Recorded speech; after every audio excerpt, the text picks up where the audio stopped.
Assalamu alaikum wa rahmatullahi wa barakatuh, and welcome to another edition, another episode of the Doctor's Lab with myself, Dr. Abdul Baker, and our esteemed doctor in the right hand of the screen to me, Dr. Khalid Green. Assalamu alaikum, brother Khalid. Dr. Khalid.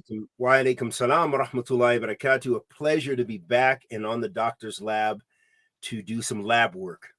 Yes, we're going to put in some work today, inshallah, and we're going to cover different angles. Wa alaikum salam, rahmatullahi wa barakatuh. We're going to cover some different angles, and I think of a subject that is ever more important, looking at what we're facing today. And I want to place a context. And as you can see coming up on the screen, 21st century Hijrah, dream or reality. And the reason we're speaking from the perspective of 21st century is because we need to look at the dynamics and the context in which we are discussing Hijrah from the societies that we are residing in at the moment, and the societies that we may intend to, or some may desire to travel to in that regard. And I'll hunker down a bit more, Khalid. We're looking at things on the news recently where we've got children identifying as animals and teachers supporting those children in America and in the UK identifying as animals and chastising those students who are criticizing and providing a counter narrative saying this is wrong. There's only two genders, male and female, and the discussions and them being called bigoted, them being marginalized for this. And so it comes to the point. We're not going to get into that as a discussion today. I appreciate that. But what we need to look at is, well, if you can't withstand or tolerate the degeneration or moral decay in whatever society that you're living in, where do you go to do Hijrah, if that's what you intend to do? And is there a Hijrah to those lands? And I'm not contradicting the hadith that there will always be Hijrah until Yawm al-Qiyamah, but we're talking about practical terms, practical context in which the question must arise, is it possible? And what are the practicalities, the advantages and the disadvantages? What do you say, Khalid? So, Jazakallah khairan. So first and foremost, as we know, and we definitely have to keep some of the parameters of our discussion around the ayat where Allah subhanahu wa ta'ala implores us and mentions about those people making Hijrah who failed to make Hijrah. And Allah subhanahu wa ta'ala mentions the state that they were taken in, the Malaika took their souls in. And one of the statements Allah subhanahu wa ta'ala mentions, he says, Fima kuntum qalu kunna mustad'afina fil ard qalu alam takun ardullahi wasi'a. So the Malaika will ask those individuals, Fima kuntum, where were you, as far as making Hijrah and stuff like this, and you were dealing with oppression and struggle and these khilaf, these differences in morality and so forth. And they say, and then the Malaika will reply, Alam tukun ardullahi wasi'a. Isn't Allah's earth spacious? So we know Allah's earth is spacious, but I think a lot of people, their image of Hijrah is going to be to particular lands. Generally, a lot of people who even have this discourse are thinking of lands in the Arab Peninsula, Saudi Arabia, first and foremost, maybe the UAE and places like this, which are, places where you can live a very nice lifestyle if you, can, have those means, employment, whatever the case may be. So that command is there, and the earth is spacious, where there's a lot of broad alternatives, to consider, even though there are still limitations. Indonesia, to go there, and I think Malaysia, there's still a lot of conditions, and you still may not be able to get now a permanent residency permit or whatever, especially I think in Indonesia, they have some restrictions. But, to start thinking about African lands, especially those of us who have African heritage, that some of those places may be more welcoming. I've thought about, I do want to get Ghanaian nationality, even though it's not a Muslim country, but I think you'll find a lot of, Islam is pretty strong there from what I hear, and the Dawah is very strong.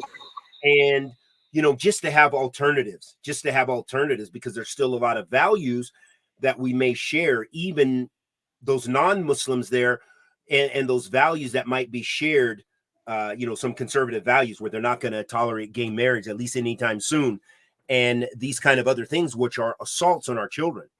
So now there's a lot of things to think about and unpack here. Jazakallah khair for that response. Wa alaikum salam to brother Musa and Ammar as well. Yes, a very pertinent topic, I think, in these days that we're in.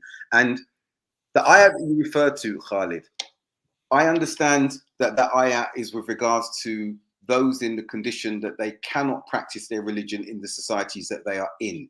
That censure, that warning, that threat is for those who cannot practice fully in the way that they need to, establishing the prayer, things like this.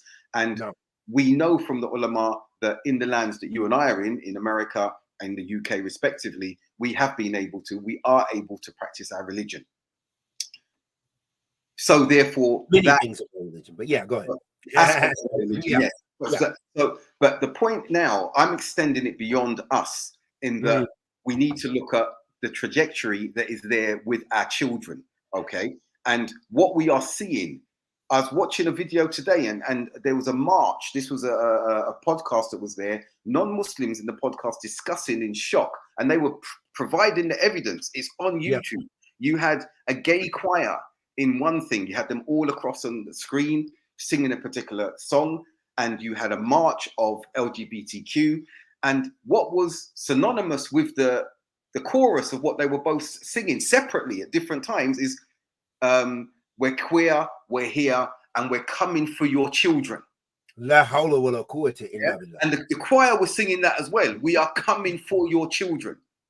So now, when we look at legislation and we look at what's taking place, I've seen the books that are in the educational system in America. I've seen the similarities with what's taking place in the UK. And this ideology is being pushed. Now, again, I'm not here to talk about that at the moment. We need to unpack that at one point, and it's most probably going to get us cancelled. I think it's going to be hard for us to divorce this from the conversation because it's such a core for driving this. But anyway.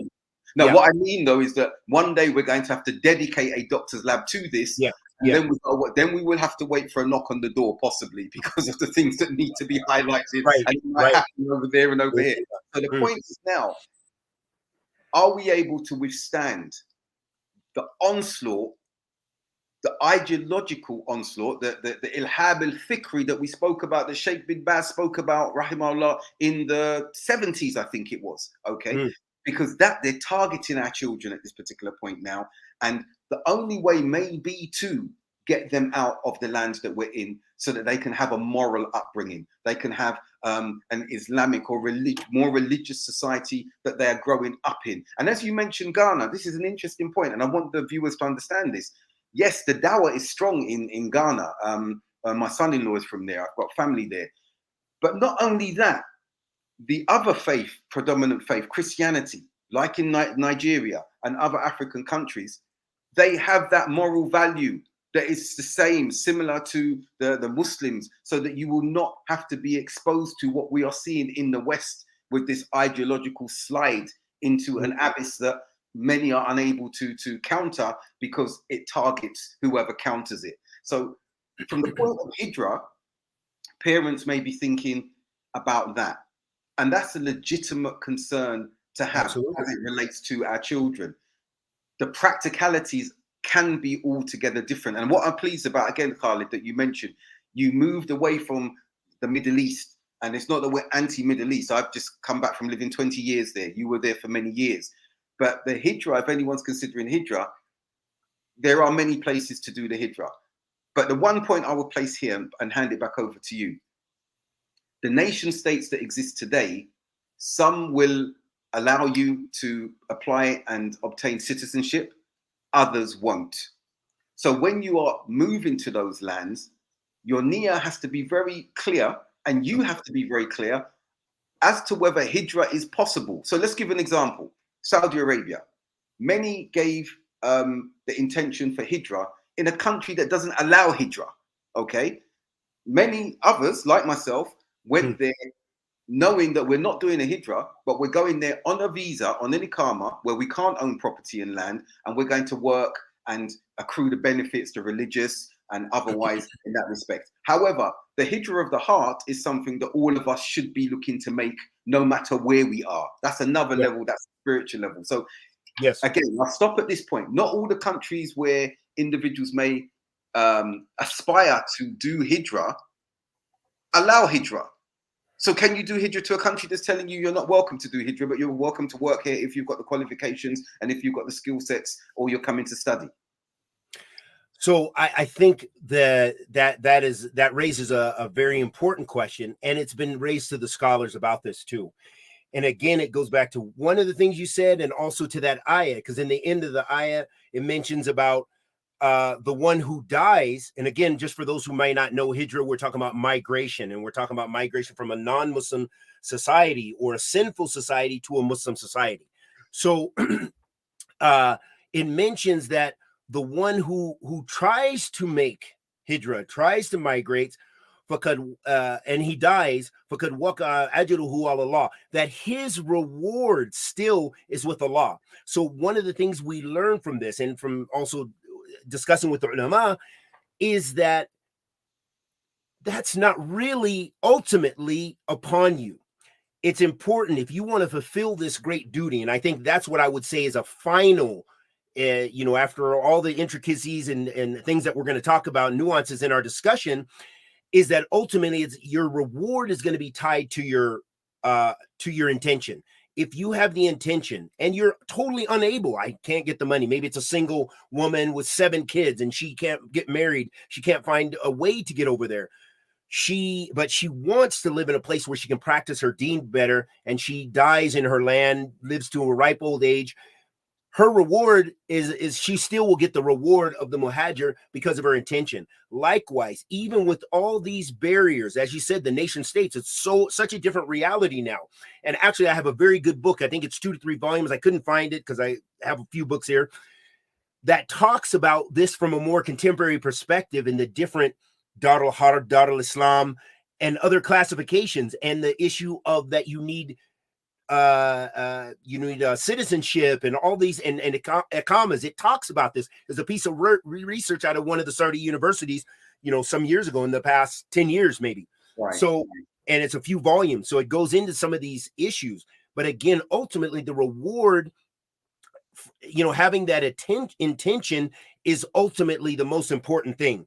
Now, what I advise people when they are kind of thinking about hijrah and immigration is to look at the reality of the situation of the country you're going to. So you may or may not, because still Allah can make you successful. You may say, I want to live in Saudi, I want to live and die there, and I want my family to grow up there, and Allah may still make a way for you. You may have different jobs. You may still, even with all the changes in the iqama system and all the differences and so forth, you still may be able to do it. And that's why I would never discourage someone, but I always encourage them to tie your camel, do your research. As you were saying, do your research, look at places where it's going to be more practical, and the people who have the more sacrifice, for example, a huge family, and not a lot of income, and it's difficult. I say kind of prepare yourself, because you have to know that because it's such a greatly rewarded act of worship with Allah subhanahu wa ta'ala, the reward is great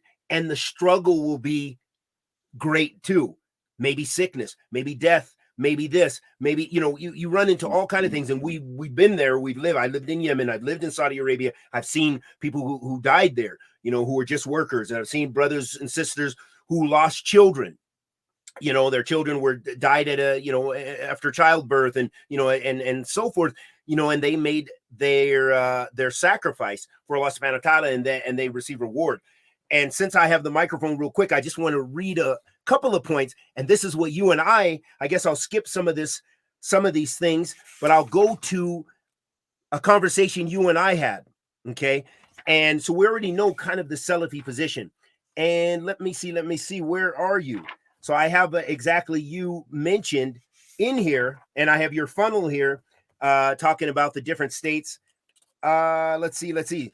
Baker responds to this claim stating, had it been the case that Salafis are dormant, waiting to enact, okay, this is actually a little bit off. But anyhow, I'll find it, and we'll get into some of the meat of some of the discourse you and I had about the issues of the changing perspectives of Hijrah after we lived in the Muslim lands, after we lived in Yemen, after we lived in Saudi, and you've been in the UAE and lived there.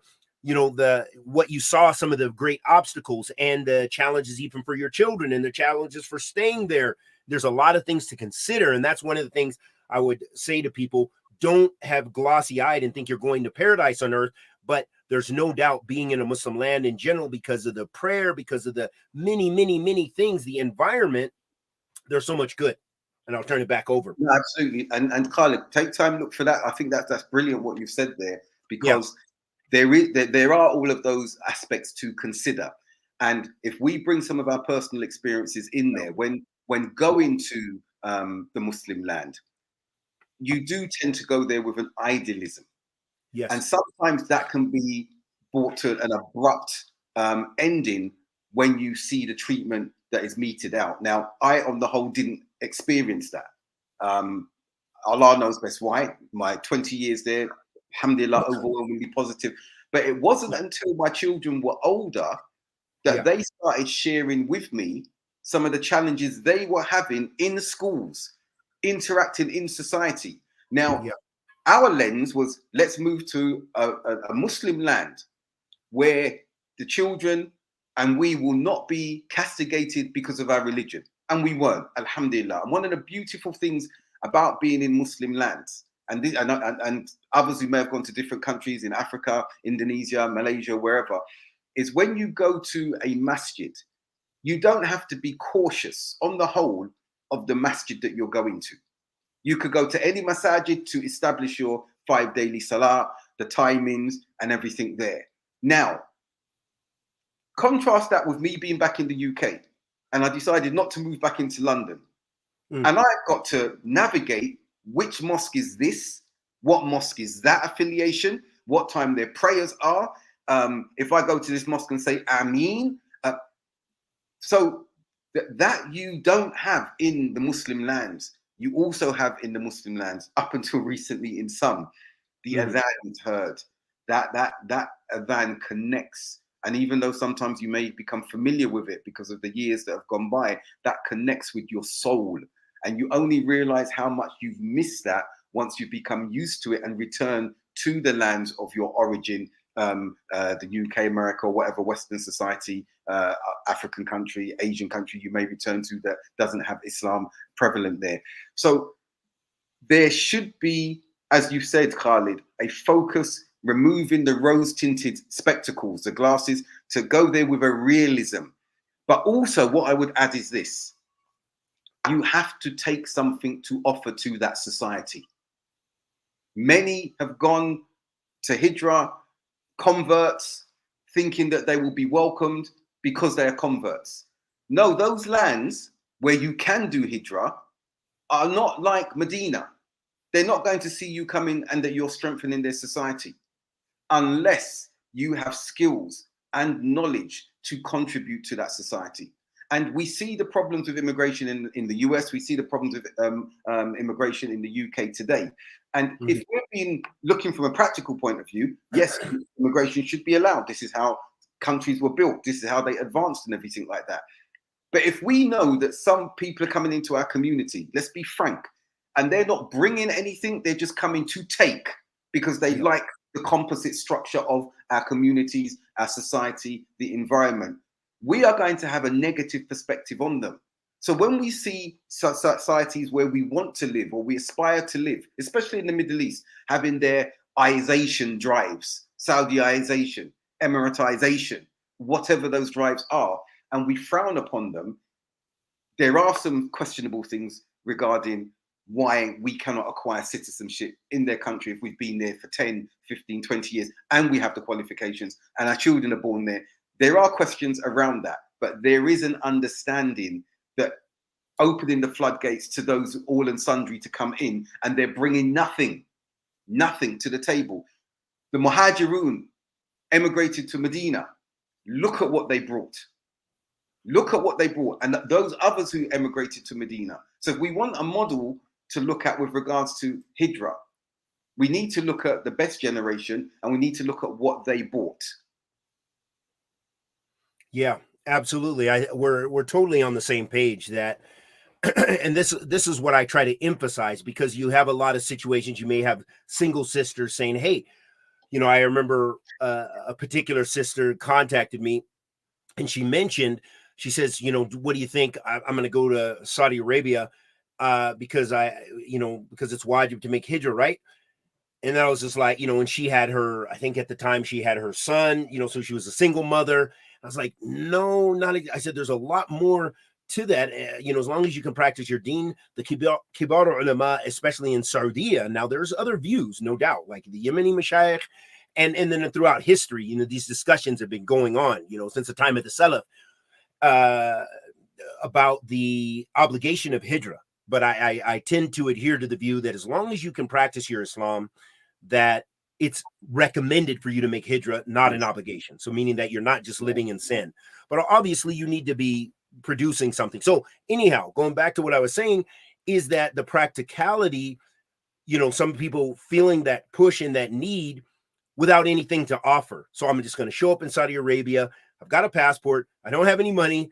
Now what? And I've done that before. I did that in the UAE when I left Yemen. And within 2 to 3 days, I had nothing. I was about to be homeless in the UAE because it was so expensive and such a drastic change from Yemen and my expectations. So it's very important to have a good, for people to prepare for such a great duty. And here's one of the quotes. It's a little bit backtracking, but this is one of the things you and I discussed. And you said, I remember when I was new on the deen as a Salafi, there was a lot of talk about hijrah to the land of the Muslims to study, to work, and stuff like that. I think with the generation that has been here, that now knows and has actualized their deen in a more comprehensive way, theoretical learning and then abstract, enhances their insight by seeing the deen, being more experienced and mature in the deen, gives them new perspectives. I think that has happened with many who came out and lived in the Middle East. The actualizing has not only showed us to live a more Islamic life, but that we were being a more religious than thou beforehand, being overzealous. So this is one of our conversations that we had. And, there's so many things to unpack, but I think, again, people have to have sometimes some realistic expectations.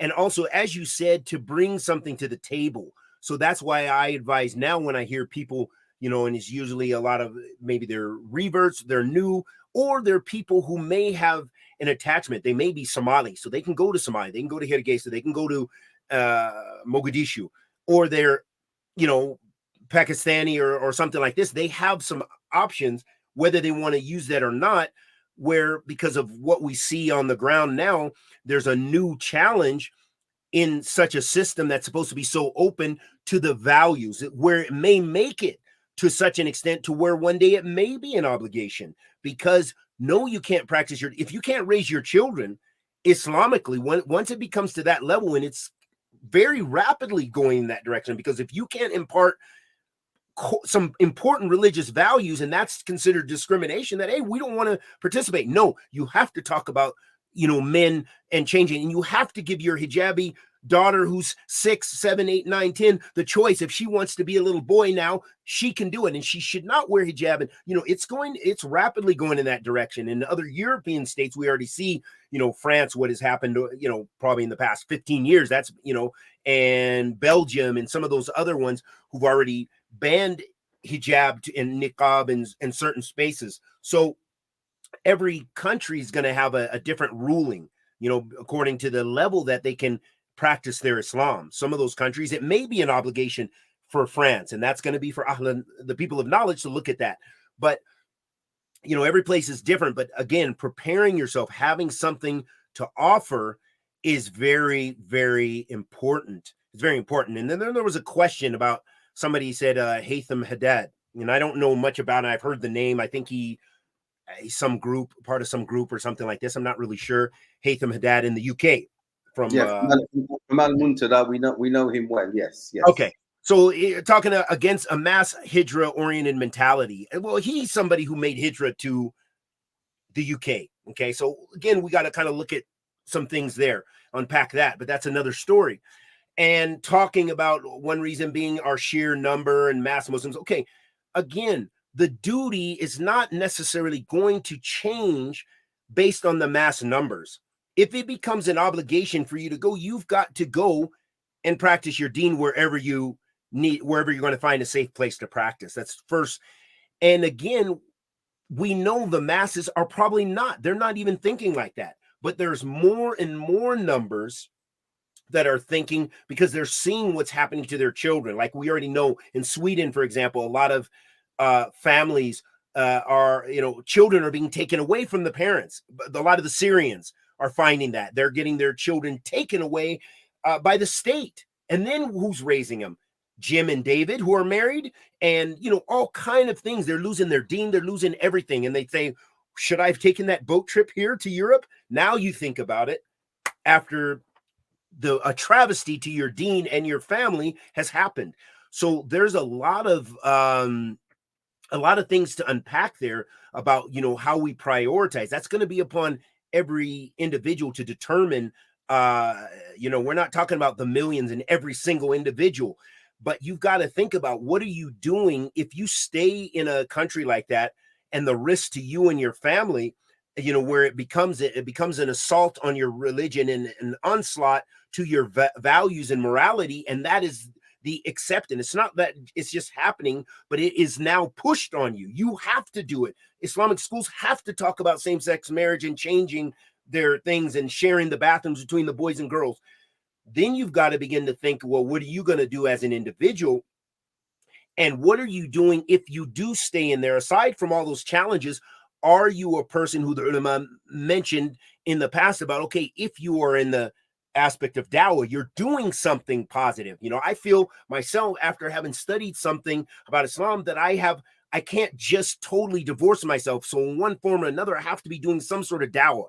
And that's who I am anyway. So I can't totally divorce that would kill my soul, So the point is if you do remain in a place where there's the sin has become the khabth, the evil and the wickedness has become overwhelming, the obligation becomes even greater for you to leave that. And if you are choosing to stay, or for a time, you need to be doing things that are advancing Islam, a greater sacrifice. So I'll turn that over to you, because I know I got a little bit on it. No, it's good that you addressing Musa's questions. I think it's very important that those were addressed. Assalamu alaikum, reactionary. Good to see you there. And yes, the comments of your reactionaries just placed up there is exactly the point that we were speaking about earlier on, that Western Muslims are not in actuality welcomed other than temporary work assignments. And we're seeing that more. And sticking to that point, just spoke to a student of knowledge, or communicated recently with a student of knowledge you and I both know very well, Talib al-Ilm Khalid Barry, mashallah, tabarakallah. And we've been talking about things and the situation in Saudi Arabia.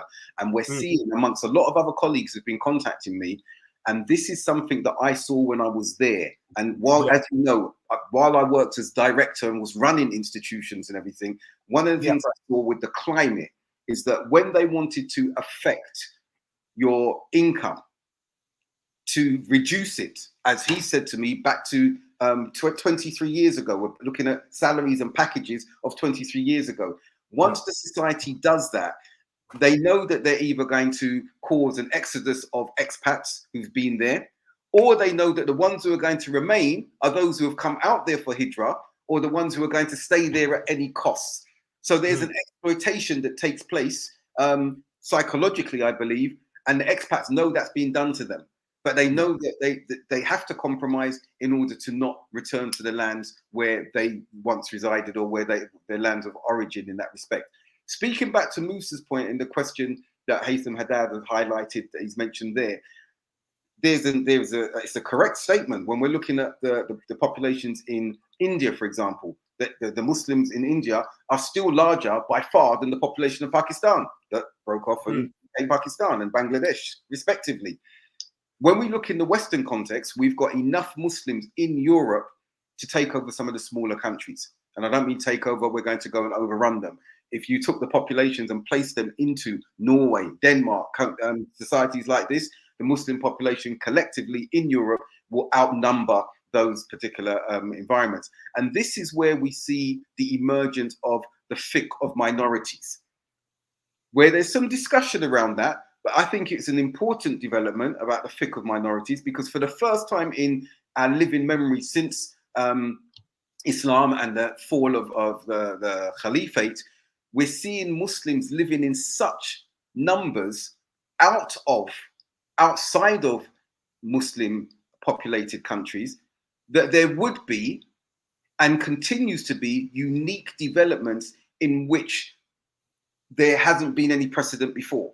So there's, yes, we have qiyas and we have to look at those things, look at the ulama, and look, as we've spoken before, to those of knowledge within our societies, those who've studied, yourself, Sheikh Tahir White and the like, Ali Davis, Mufti Munir in the UK as well, to look at these and say, right, okay, how do we navigate in view of the challenges that we're having there? So there's the fiqh of minorities, and more recently, there's been discussion of the fiqh of citizenship, okay, which is a more proactive and dominant identity than the fiqh of minorities. The fiqh of minorities was a sort of reactive, sort of passive context in which we face these challenges. What are we going to do?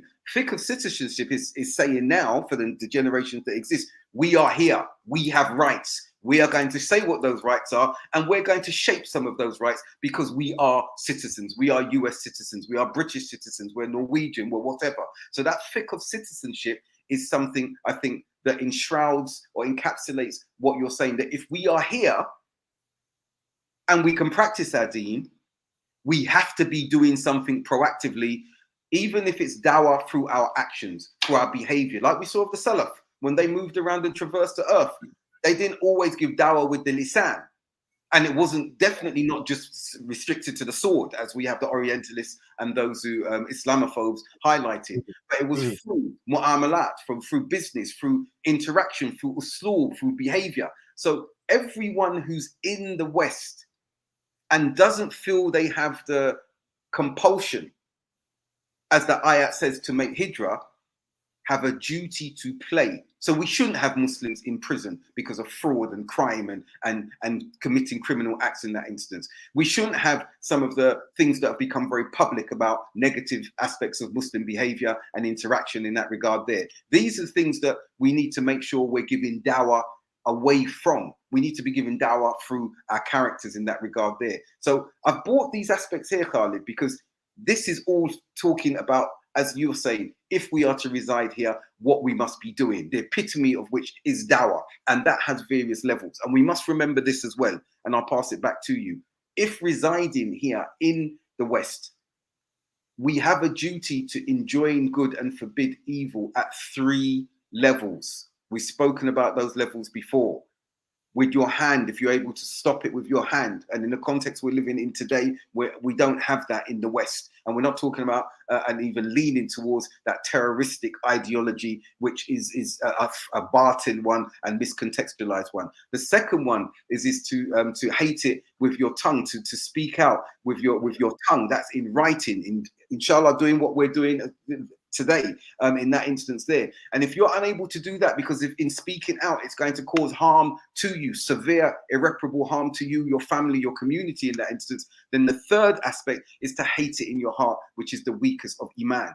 Unfortunately, some Muslims today, and we can't see what's in people's hearts, but by their amal, by their actions, they're actually embracing and showing a love of some of the masiyah and the degeneration that we're seeing in society today. So you can only think or imagine what their heart must be feeling if they're proclaiming with their tongues what's in their heart about some of the moral decay that we're seeing in society today, and acceptance of some of this moral decay. So the necessity to hate in the heart as the minimum aspect of faith is something that all of us in the Western society must be doing if we are to justify our existence in this point at this point in time here. And I'll hand back to you. No. This is gonna really be a result of seeking knowledge. So if you're just in the West, which the masses are just living, okay, I just want to get my job at Microsoft. I was a professional in Pakistan. I was a professional in India. And I got this nice job from Bill Gates. And I live a 6-figure income. And I know a lot of people like this, a lot in my city. Okay. There's a lot of people, and I know some of them that are very practicing, like Dio Bundys and this and that and the other. So they're practicing, mashallah. They use that time. They're in the masjid practically 5 daily salats because they can work remotely and so forth. But the masses are there to struggle for that freedom. They may dislike it in their heart, some of them, but I think still there's a lot of people. It's just like, well, it's sort of like, not my problem. Let my children have their freedom. And then they learn the hard way. Why did Fatima leave Islam? Why does she have a girlfriend? Why, they stress later, but they did nothing to educate themselves, educate their children about Islam. So, if you're going to stay in a place where sin and things which totally contradict Islamic values is so prevalent, that you definitely everyone needs to be doing some thought of it. And they need to be raising their bar of their understanding. That's what's going to instill that dislike, because there's a lot of our youth who don't even know now, because they spend 8 hours in school and another 6, 7, 8 on their devices. And then their parents maybe take them to the masjid, maybe are totally divorced from the masjid. What do you think the result is? You're going to have mass scale exodus from Islam, mass scale exodus unintentionally from Islam. Just, I'm a Muslim by culture. I'm from Palestine. I'm from Syria. I'm from Lebanon. I'm from Pakistan. I'm Muslim. That's it. That's all they know about Islam. We have a crisis going on right now in many of the places, as we've talked about in our other sittings and podcasts, about the crisis of identity for our youth, their Islamic youth. So if people aren't doing the duty, I think that's going to, in reality, it's going to be the hal of the masses. They will develop a new kind of practice, and with a lot of compromise as far as what's left of their practice of Islam. As far as masses, there will be masjids.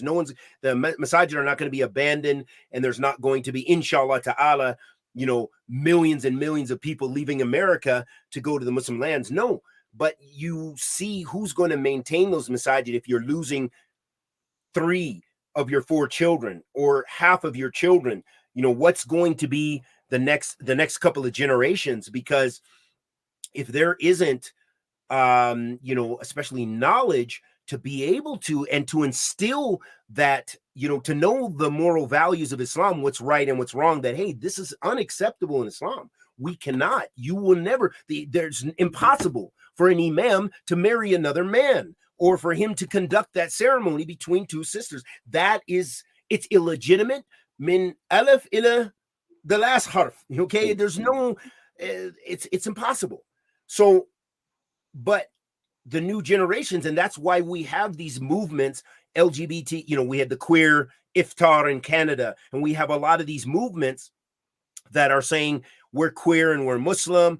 We're going to have a queer Muslim parade, queer Muslim iftar, queer Muslim Eid. They're going to have every kind of queerness, and because they are trying to bring a new narrative. They've accepted that assimilation, and their gatekeepers, those progressives, those progressive extremists, and others who have, there's some who, through intelligent discourse, they are leaving the deen. And then there are those who, just because it feels good, they like that, like the commoners who are progressive, it just feels good. They don't want those chains of the sunnah. They don't want the chains of, they want a general understanding of the Quran. The Quran means peace. Islam means this. They've redefined the terms. They've redefined the narrative. And that's why it's easy for them to accept these new values, because they don't even really know what Islamic values are. Their values are so broad. It is just, and I talk a lot about that in my thesis, how they've redefined the narrative, and this is how they can say and try to justify that a man can marry a man, and we should be in the trenches helping them. So yes, we need that in our Islamic schools. So you'll have those people, and people who go to that level, there really shouldn't be much doubt that some of them are pure hypocrites. Not even, we can't hesitate about takfir of some of them. They have totally legitimized what Allah has prohibited. You cannot say, if Allah says this is haram and this is from the shaitan, you cannot say, no, it's really from the angels. It's really a godly attribute. La takdib al-Quran. You have now, queer iftar, don't laugh, reactionary. I did a video. I have a video and it's called Queer Iftar. Why? And I have the flyer of it. And I told people, contact these people and tell them not to do it and tell them to repent. You know, I encourage them not to in a harsh way, but this is legitimate. We laugh, but that's how extreme it is. What is next year going to hold? Next year's going to be, no, let's have gay Muslim marriage day. Let's have gay Muslim transformation day, where you have 2 children and they can be 7 years old and they should marry and they should change their sexes. So the boy was the girl and the girl was the boy, and we should have a dog officiate the marriage. This is what's coming. Don't think it's funny. It's true. It's right there. We're right. We're about to fall into that.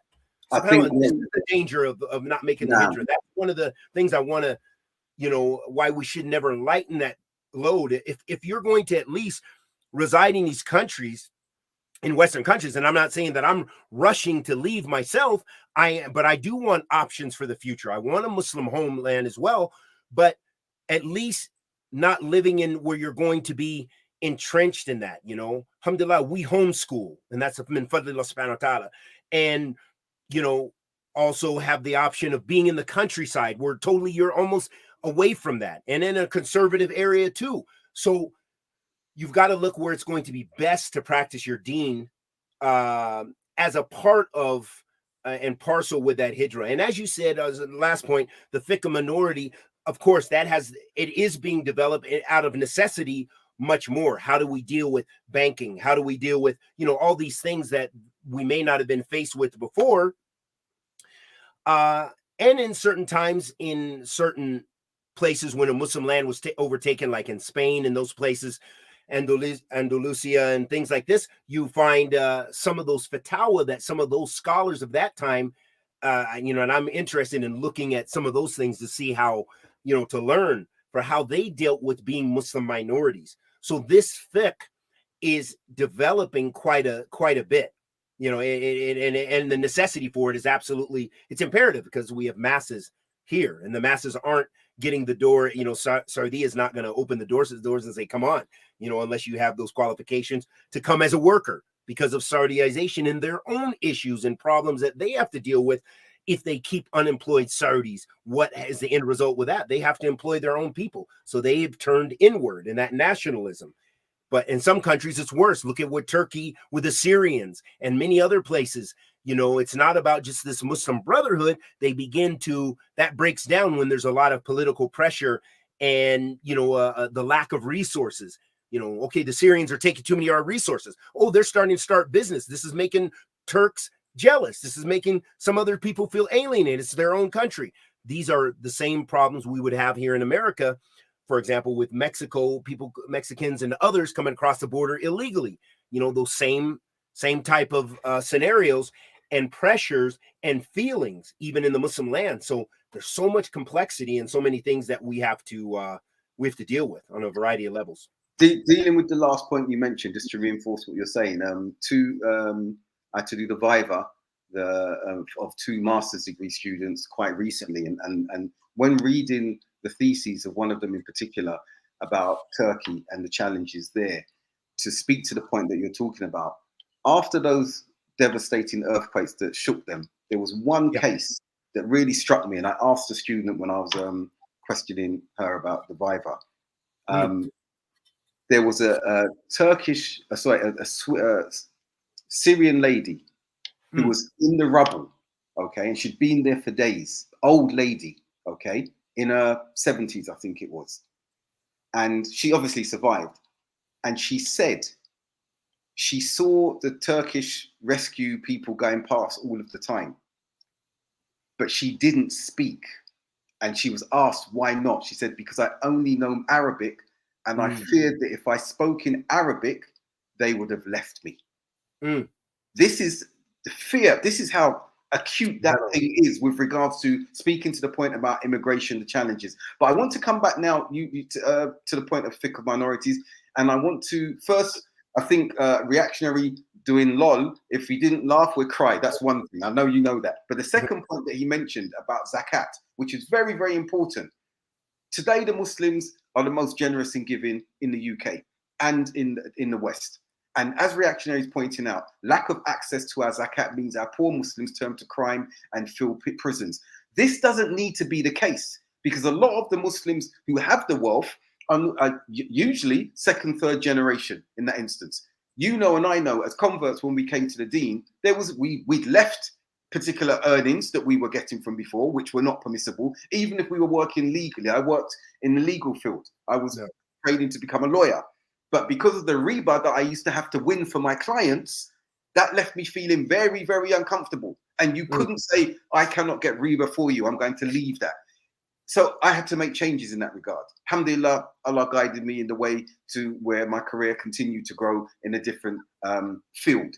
The point is, now speaking to Musa's point, to bolt onto what reactionaries said just here, and if Hassan can bring that one up, where he's talking about being a good British Muslim and building infrastructures where we are in the West. So here, is it possible to be an outstanding British Muslim if you always have Hijrah in the back of your mind? Very good question. No, I don't think it is possible, Musa, in actuality, because you've always got one eye in looking over in the corner, 1 foot out of the door.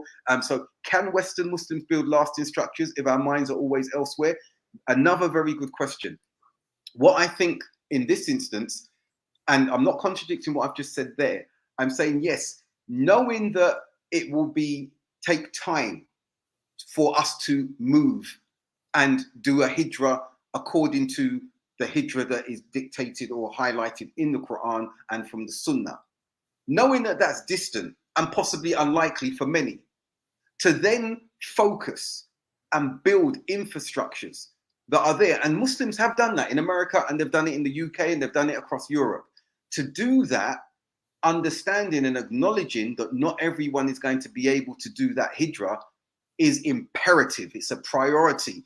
It's a fard, I think. Is it Ayn Kifaya? I'm not sure which one. I'm not a scholar in the Eastern perspective to speak about that. We'd have to see what the scholars say. But I would say, as scholars, and I call you one with your PhD, and we're considered that in the West from a Western perspective, that this is an imperative step and an ongoing action that needs to be taken, Khalid. That yes, while we know that there's that desire, that intention, maybe to have that hijrah of the heart, our hearts may have already gone where we want to be, where we want to hear the adhan. We may never hear the adhan in our time here in the UK, and that's okay. That's not what we're expecting. But to have infrastructures that are there, that are accommodating, that are catering for us and our children, not just masajid. Unless the masajid can be institutions like we saw the prophetic masjid and masajid that were there, that had everything, schools attached to them, colleges attached to them. What we saw in Timbuktu, educationally, financially. If the masajid is going to have these associated organizations, which a number of them do, then yes, the masajid should be the focal and central point. It should be anyway. But it shouldn't just be like we're seeing with some of our co-religionists, just come, pray, we're Salafi masjid, that's all you need to do. And you see dysfunctionality the moment you leave from the masajid. If it's not in the masajid, it's the masajid themselves. We've seen that in America, we've seen that in the UK, we've seen that in the community that I come from. All of them being content with just saying, I've got my thobe, I'm wearing my niqab, I'm black abaya, we're Salafi, we're reading Kitab al-Tawheed, we're doing the books of Tawheed. But in the socio-economic, the socio-cultural, the socio-political involvement and interaction, shaping your immediate environment, contributing and participating in society. Why? Not because you love the society, but you want to make sure you've navigated a space that is safe for the coming subsequent generations and for your own soul and your own self, so you can answer to Allah that I gave dawah to this society by establishing these institutions. Without that taking place, we are in a very precarious situation. And as you said, then we need to look at where is there for hijrah if we're not even contemplating making these establishments. Yeah. I think, again, that goes maybe not goes without saying, but yeah, that's what we absolutely need to be building these institutions and so forth. I disagree with you in that those ideas have to contradict. Someone can be, I believe, firmly preparing to make hijrah and contributing all the way up until they leave, or being an imam and being a community leader and building institutions. And they don't contradict each other. They don't have to. You could be looking at, hey, I'm trying to save my family, but while I'm here, let's still work. I'm a Muslim lawyer and I can help the litigation for getting this masjid property and getting it advanced, and we can help build this counseling center and this and that and the other. So one of the things I would also say is we are so far behind. And as you mentioned, this zakat going abroad. So yeah, and I'm even guilty myself a lot of times, and that for various reasons. But that we do need to develop these institutions. We need to, and the thing I would say is in an indictment of our communities and ourselves is that we're doing very little. So yeah, we have some institutions. I don't hardly know of very few Muslim counselors that are practicing Muslims and practicing on the Sunnah. Okay. Very few psychologists. Yes, we have doctors around and we have this and that and the other, but how many are really serving the community? And how many, when we have these issues, as we talked about maybe a couple of episodes in the past about, we having these phone calls about people ready to commit suicide and stuff, and having resources. We hardly have the Muslim resources. And I'll give you an example. The prison, which I'm about to leave, is where I'm employed. And the there's an organization called Church on Wheels or something. They provide all the inmates with these massive meals, and you see their volunteers coming in now after COVID. They're coming in like several times a week. So many programs. You can see the favoritism because, of course, the administration and the chaplain, he leads the prayer, and it was a big deal for me to get a little baby Eid, going through all these hoops and stuff like this for the brothers. But the point is they have massive support. I was just talking to a brother yesterday who's been incarcerated for 16 to 18 years now, at least 18 years, I think 18, 19 years. Good friend of mine. And he was telling me, he says, here in this, and he's not even in this state, he's calling me for another state. He says, here we have no Muslim volunteers. And I know the Muslims in this thing, they have money. We have no support for the Muslims that are incarcerated. We have no volunteers. We have no activity. We have no visits. We have nothing.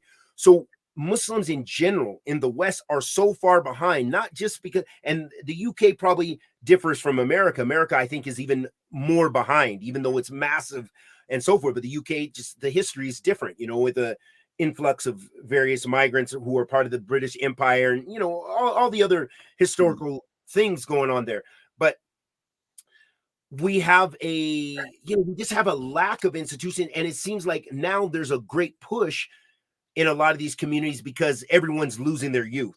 And especially, as I had a fascinating conversation last night here with a brother, especially certain youth. Of course, we have our youth as reverts, especially African-American, and the Somali, East African youth, whereas it's unfortunate, but so fascinating on the other hand, how a lot of these kids are not so disenfranchised. It's not like they're all suffering. A lot of these kids, they come from some of the middle-class families and so forth, but culturally there's something else going on with the, whether it's country Western music, whether it's Bengali traditional music, all of it's haram.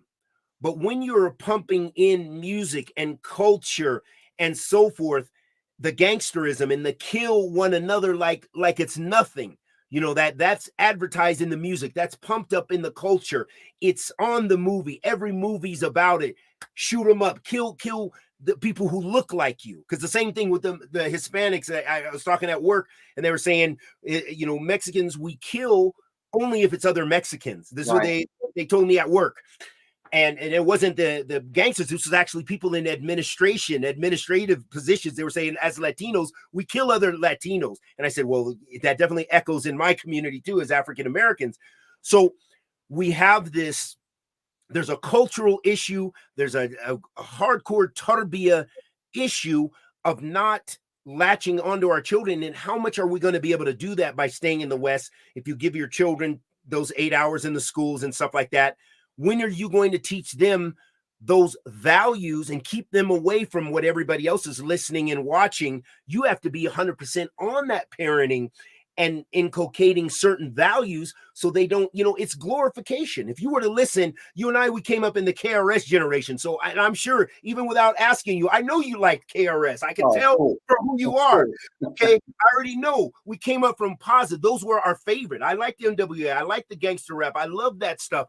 But the way that stuff, if you're pumping that stuff in, and Beyonce is the hero for your daughters and all that stuff, they're just so bombarded. How do you save these hijabi girls? How do you save these young Muslim boys from the who want to be gangsters? They didn't even have to. We see these Somali kids, they're filling the prisons now. They're killing each other. A Muslim Somali sister just assassinated another Muslim. I think she was Somali. Wait, maybe she was Ethiopian or Somali, and she assassinated a Somali girl whose mother had already lost her son, I think, a year or two ago. Okay, through violence, and I think it might have stemmed from that. She assassinated. She came strapped with her hijab and blah blah blah. So something is gone wrong, and it wasn't because they're super poor and super underprivileged. We have a crisis of values and education and priorities, and it's very hard to be 100%. As a parent, you do have to move out of those environments. You have to give your Somali children, put them with the people who are studying technology, because if they stay around their peers, everybody is getting influenced in the masajid, the youngsters. We just buried the brother who I mentioned. Okay, his first son, when I got this job, we buried him. And then I got this job here in New Mexico. His second youngest son, 17, was just killed 2 to 3 weeks ago. So the mother has buried her 2 sons without getting everybody's business out there. I mean, we got things we got to do. And so this is another dilemma of staying in the West, that we're faced with so many things. Even if you come from a religious family, even if you try, there has to be so much more as far as that micro managing of the environment. And a last quick point, the brother was mentioning about some book.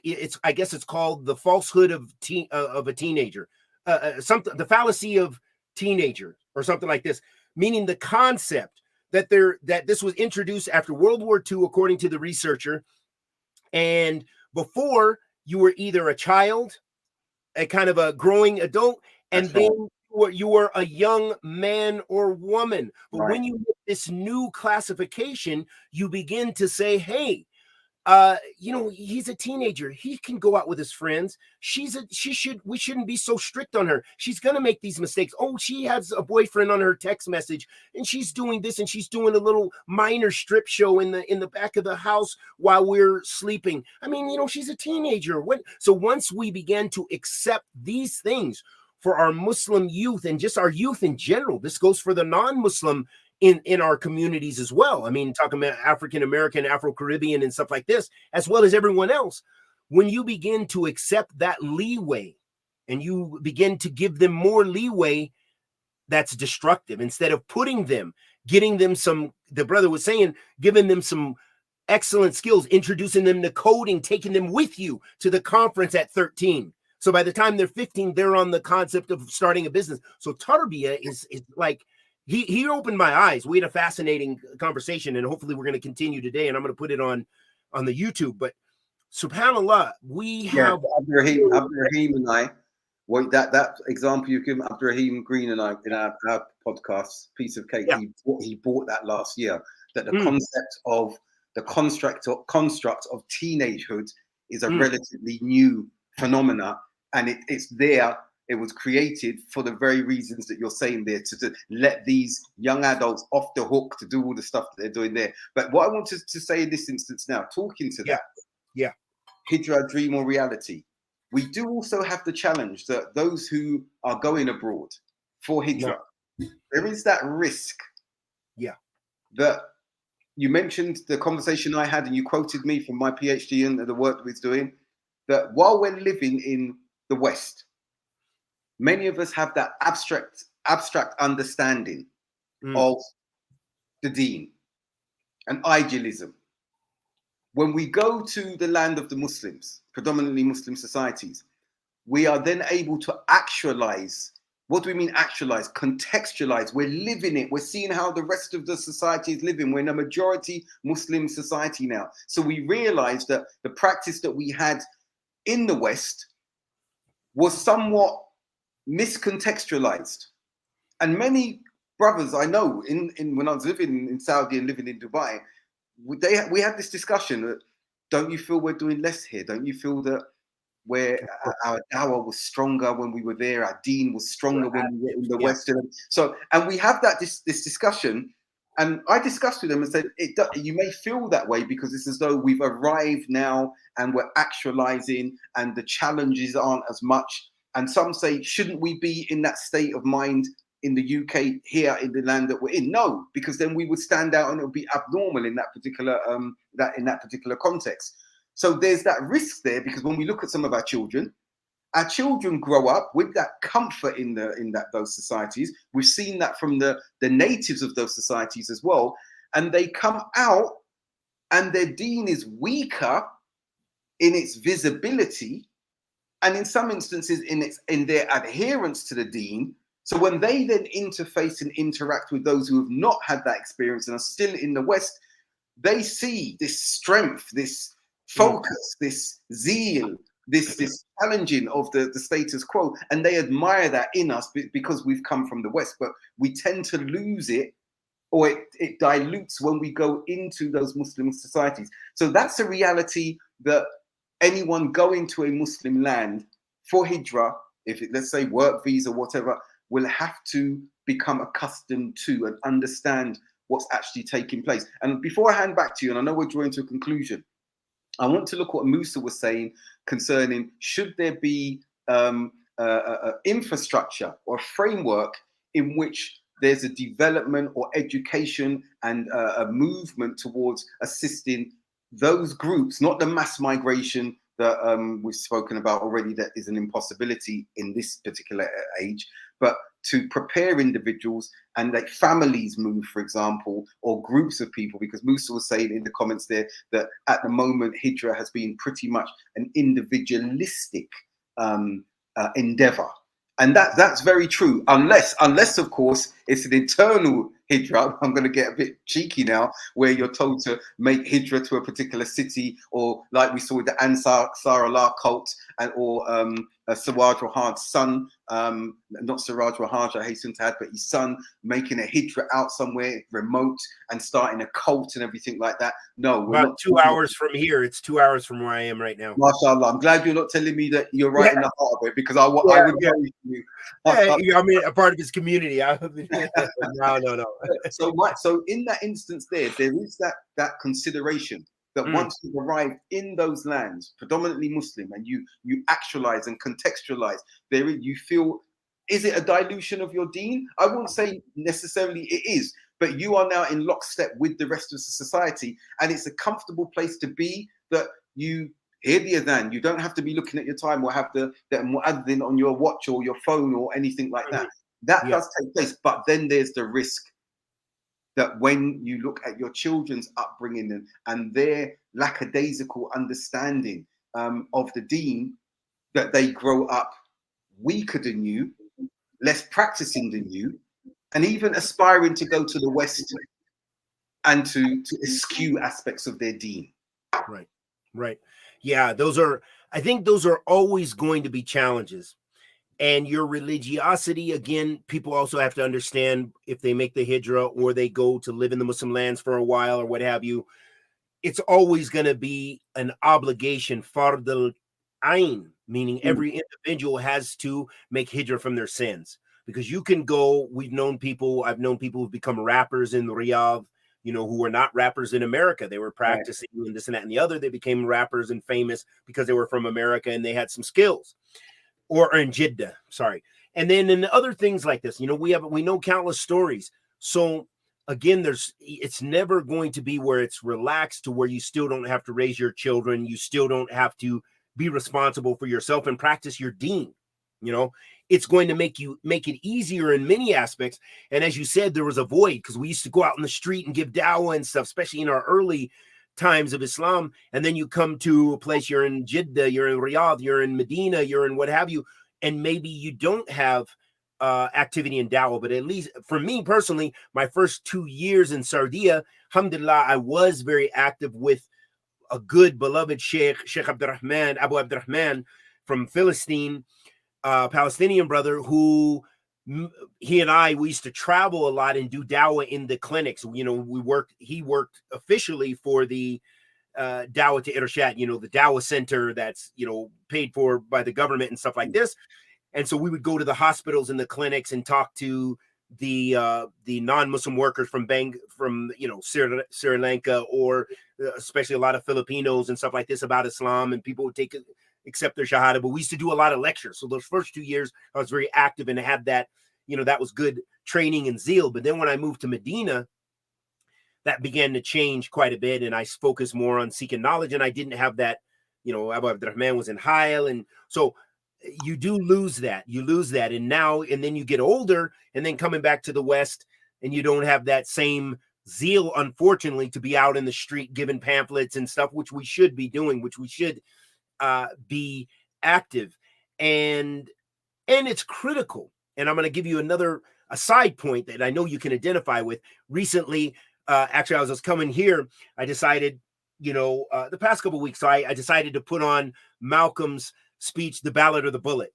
And then there was also another speech I listened to, and it was fascinating. And it was fascinating to see, rahmatullahi alayhi, rahmatan wasiya, his experience, but also his activity, how Allah subhanahu wa ta'ala blessed him to be such a source, or again, that was the nation. So he was building the nation, but those types of efforts, that street dawah, that's the asl.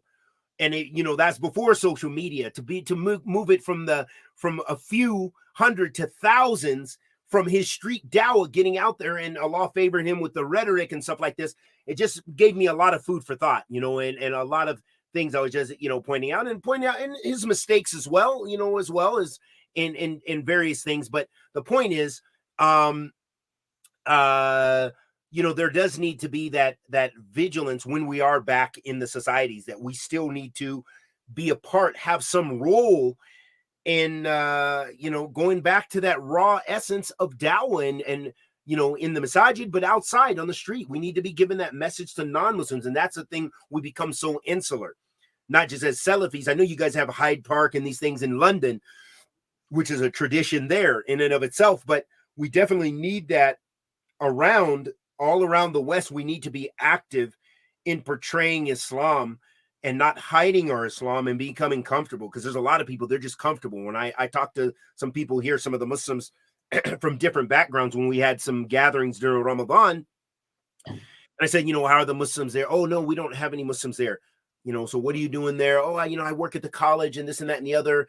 And I was just ridiculing, just talking about things which are openly sinful, which he didn't even really think were sinful, because of his lack of knowledge about Islam and his acceptance of being just Muslim to come to, it's like a cultural thing. So we have so many of our Muslim brothers and sisters who are just culturally kind of Muslim, and, dawah or just hardly even practicing is of very little consequence to them. And that's the grave danger in the West.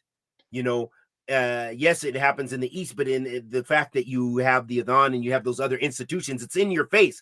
You might as well go pray, because everything's shut down in Saudi Arabia. Mostly that's been the history. Right. So even the people who are secular or whatever are not really practicing, they at least had to wait in their car outside of Danube, outside of the marketplace, and just really embarrass themselves by refusing to pray when they could pray in the masjid. They could pray at the masjid that's right behind them.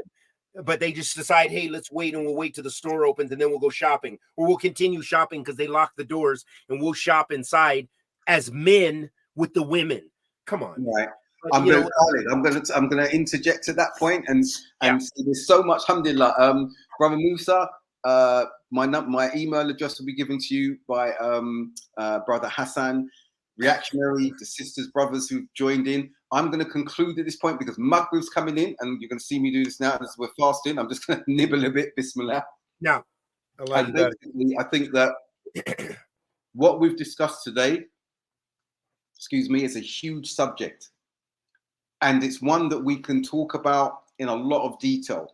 Khalid and I will discuss in the next few days whether we should do a part 2 or we look at this from another aspect. There was a lot discussed about what we should be doing within this society, and we have talked about these aspects before, but I think revisiting them, of course, is something we should look at, looking at the acceleration of the degenerative ideologies that are affecting, if not just us, our children. So I would say on this we will conclude. I think it's been a really insightful discussion, engaging as always, Brother Khalid, Dr. Khalid, and I look forward to seeing you in 2 weeks and the audience in 2 weeks. So Jazakumullah khaira. Assalamu alaikum wa rahmatullahi wa barakatuh. Wa alaikum salam wa rahmatullahi wa barakatuh. Barakallahu feekum.